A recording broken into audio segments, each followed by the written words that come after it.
Hey guys, so I was inspired to talk about some of this like grown-up stuff because this morning, I missed the first time. This morning I got my blood draw and a bunch of other stuff for my life insurance policy that I was applying for. Um, and I just wanted to talk about that because that's stuff that we sometimes put off too long. Like I should probably have already had some life insurance. And it's stuff that feels really overwhelming. So I'm just going to share a little bit about some recommendations I have with the caveat that this isn't my area. The private practice stuff, that's my area. But I can tell you what I've done. So life insurance, I went with Zander. You can just Google Zander life insurance, and that'll find you the cheapest rate, basically. They recommend that you do 10 to 12 times the amount that you bring in every year. So like if you make $100,000, get $1 million policy, that kind of thing, which ended up not being as expensive. It probably varies by state. It probably varies by your age and things like that. But for me, I think it's like $45 a month, which, if that, I hope I never have my family use that.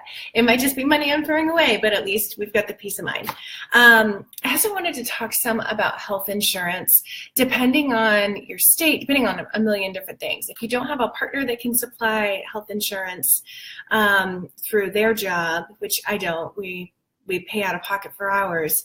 I wanted to throw some options out there. I would definitely suggest getting in touch with a broker in your area. And also, hey, Matt, absolutely. Also being really thoughtful about the way that you go about kind of assessing your risk.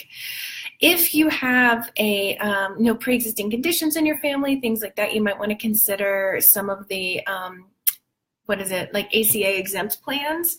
We ended up paying like $2,000 out of pocket for 4 of us with Blue Cross Blue Shield every single month. And for us, like, we were healthy. It didn't make a lot of sense. We ended up switching over to Liberty Health Share, and we pay like $450 for the 4 of us. Now, we've got some big deal stuff going on in health in our family right now, so I'll see. I may be cursing them later. But so far, it's felt a lot nicer to pay a quarter of what we were paying before.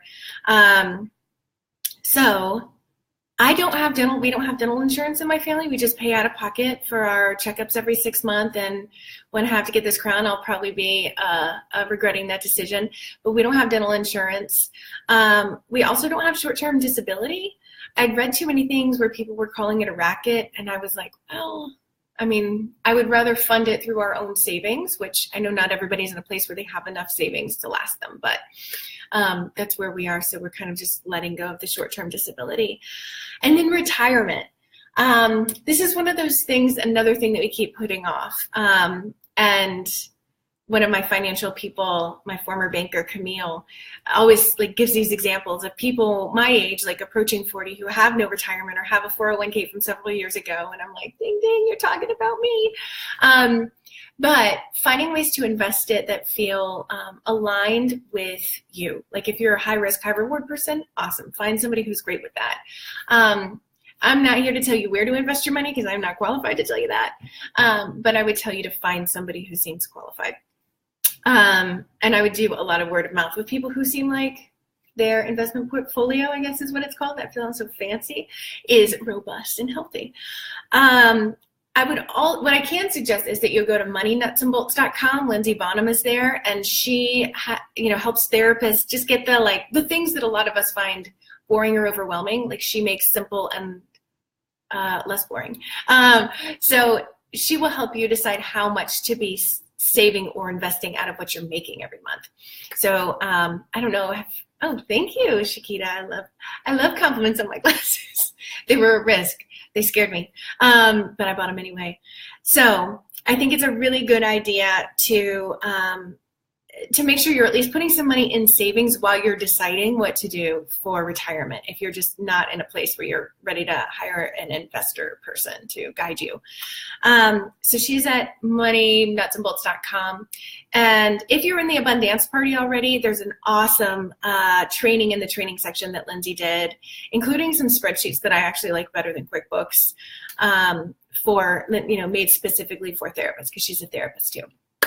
So I wanted to talk about these things we don't often talk about, partly because they're less sexy than marketing, and partly because they can feel overwhelming. We got to handle it, right? Because we're going to die. We're also going to not be able to work forever, probably. So we got to cover our bases there. So on this lovely morning, we're going to talk about, death and not being able to work anymore. Have a great rest of the day.